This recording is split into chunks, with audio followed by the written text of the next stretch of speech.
அகிலம் நியூஸ் நேயர்களுக்கு வணக்கம். இன்றைய இலங்கையின் இரவு நேர பிரதான செய்திகள். விரிவான செய்திகளுக்குள் செல்லும் முன்னதாக முதலில் இன்றைய தலைப்பு செய்திகள். அரசாங்கத்தை எதிர்க்க ராணுவ வீரர்களுக்கு அழைப்பு விடுத்துள்ள நாமல். வீடு திரும்பினார் ரணில். ஓய்வூதியம் பெறுவோருக்கு வெளியான மகிழ்ச்சி தகவல். வழக்கு விசாரணையின் போது குழப்பம் ஏற்படுத்தியவர் சுட்டுக் கொலை. களத்துறையில் மோதலில் ஈடுபட்ட நபர் மீது துப்பாக்கி சூடு. யாழில் உணவக கழிவுநீரை வெளியேற்றியவருக்கு அபராதம். பல்கலைக்கழகத்தில் பகிடிவதை 4 மாணவர்கள் கைது.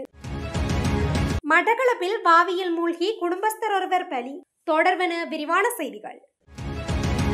இந்த அரசாங்கம் வளர்ச்சியை அல்ல அடக்குமுறையே செய்கிறது என ஸ்ரீலங்கா பொதுஜன பெரமுனவின் தேசிய அமைப்பாளரும் நாடாளுமன்ற உறுப்பினருமான நாமல் ராயபக்ஷ தெரிவித்துள்ளார். கொழும்பு நெலும் மாவட்டத்தில் உள்ள கட்சி தலைமையகத்தில் தொழிற்சங்க பிரதிநிதிகள் குழுவுடன் நடைபெற்ற கலந்துரையாடலின் போது அவர் இதனை குறிப்பிட்டுள்ளார். அத்தோடு போர் வீரர்களை வேட்டையாடும் செயற்பாடுகளை கடுமையாக எதிர்ப்பதாகவும் நாமல் கூறியுள்ளார். இந்த அரசாங்கம் போர் வீரர்களை வேட்டையாடுவதற்கும் தொழிற்சங்கங்களுக்கு அழுத்தம் கொடுத்து அடக்குவதற்கும் தோல்வியுற்ற முயற்சியில் ஈடுபட்டுள்ளதாக அவர் குற்றம் சாட்டியுள்ளார். அதன்படி அனைத்து ராணுவ வீரர்கள், தொழிற்சங்கங்கள், அரசு ஊழியர்கள் மற்றும் ராணுவ வீரர்களின் தொழிற்சங்கங்கள் அடக்குமுறைக்கு எதிராக அணிதிரள வேண்டும் என நாமல் வலியுறுத்தியுள்ளார். கொழும்பு தேசிய வைத்தியசாலையின் தீவிர சிகிச்சை பிரிவில் சிகிச்சை பெற்று வந்த முன்னாள் ஜனாதிபதி ரணில் விக்ரமசிங்க வைத்தியசாலையிலிருந்து வீடு திரும்பியுள்ளார். அரசு ஊழியர்களின் ஓய்வூதிய நிலுவைத் தொகை அக்டோபர் மாத இறுதிக்குள் வழங்கப்படும் என தகவல் வெளியாகியுள்ளது. குறித்த விடயத்தினை ஓய்வூதிய திணைக்களம் தெரிவித்துள்ளது.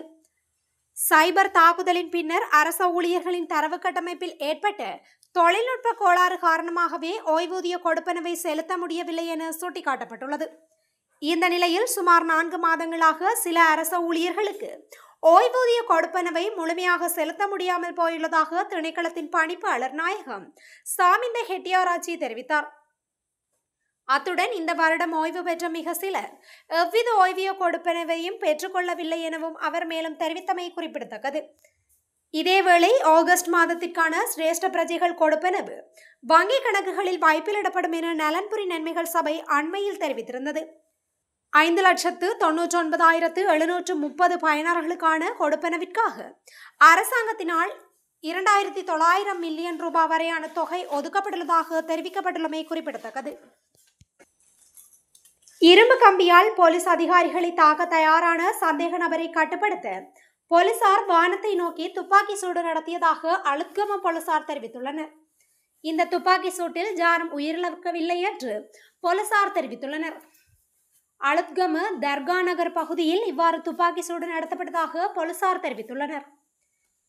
அளுத்கம தர்கா நகர் பகுதியில் இரு குழுக்களிடையே ஏற்பட்ட தகராறு தொடர்பாக 119 என்ற அவசர அழைப்பு மூலம் கிடைத்த தகவலின் அடிப்படையில் போலீசார் சம்பவ இடத்திற்கு சென்றுள்ளனர்.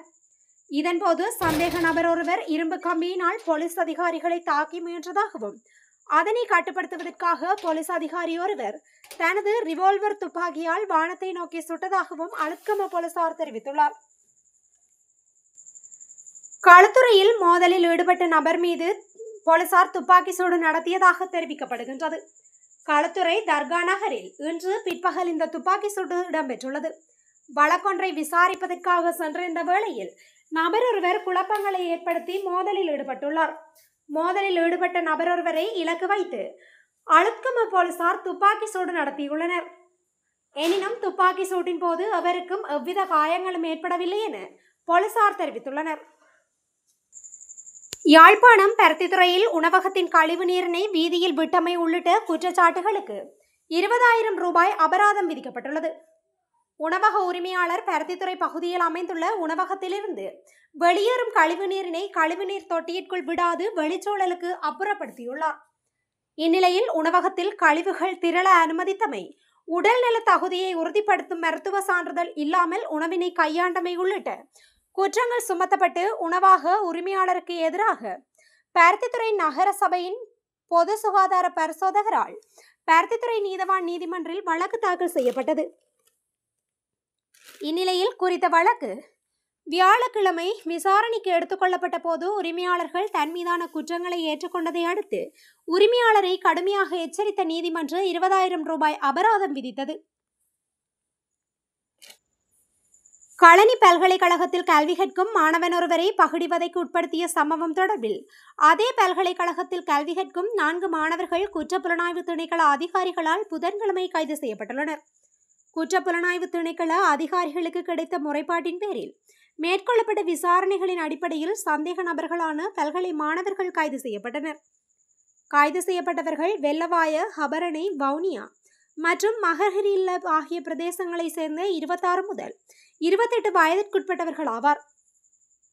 பகுடிவதை சம்பவத்துடன் தொடர்புடைய மேலும் 3 பல்கலை மாணவர்களை கைது செய்ய நடவடிக்கை எடுக்கப்பட்டுள்ளதாக குற்றப்புலனாய்வு திணைக்கள அதிகாரிகள் தெரிவித்துள்ளனர். மட்டக்களப்பில் வாவியில் மூழ்கி குடும்பஸ்தர் ஒருவர் உயிரிழந்துள்ளார். குறித்த சம்பவம் நேற்று மட்டக்களப்பு வாவியின் மண்முனை பகுதியில் இடம்பெற்றுள்ளது. கோவில்குளம் கிராமத்தை சேர்ந்த 4 பிள்ளைகளின் தந்தையான 49 வயதுடைய கருவல் தம்பி தங்கவேல் என்பவரே சம்பவத்தில் உயிரிழந்துள்ளார். சம்பவம் தொடர்பில் மேலும் தெரிய வருகையில், மீன் பிடிப்பதற்காக ஆற்றில் இறங்கிய குறித்த நபர் மீன்பிடித்துக் கொண்டிருந்த போது ஆழமான பகுதிக்குள் தவறுதலாக சென்றதால் அதிலிருந்து மீள முடியாமல் காணாமல் போயுள்ளார். இதையடுத்து உறவினர்களும் பொதுமக்களும் மற்றும் காவல்துறையினரும் இணைந்து தேடுதலில் ஈடுபட்ட நிலையில் அவர் சடலமாக மீட்கப்பட்டுள்ளார். சம்பவ இடத்திற்கு சென்ற திடீர் மரண விசாரணை அதிகாரி வடிவேல் மணிகரன் முதற்கட்ட விசாரணைகளை மேற்கொண்டு உடற்கூற்று பரிசோதனைக்காக சடலத்தை மட்டக்களப்பு போதனா வைத்தியசாலைக்கு அனுப்பி வைத்துள்ளார். மேலதிக விசாரணைகளை காத்தான்குடி காவல்துறையினர் மேற்கொண்டு வருகின்றமை குறிப்பிடத்தக்கது. இத்துடன் இன்றைய இலங்கையின் இரவு நேர பிரதான செய்திகள் நிறைவடைகின்றன. தொடர்ந்து இது போன்ற செய்திகளை அறிந்து கொள்ள அகிலம் நியூஸுடன் இணைந்திருங்கள். நன்றி. அகிலம், மாற்றத்திற்கான மக்கள் குரல். இந்த வீடியோ பிடிச்சிருந்தா லைக் பண்ணுங்க, கமெண்ட் பண்ணுங்க, ஷேர் பண்ணுங்க. மறக்காம கீழே இருக்க பெல் ஐகானை கிளிக் பண்ணுங்க.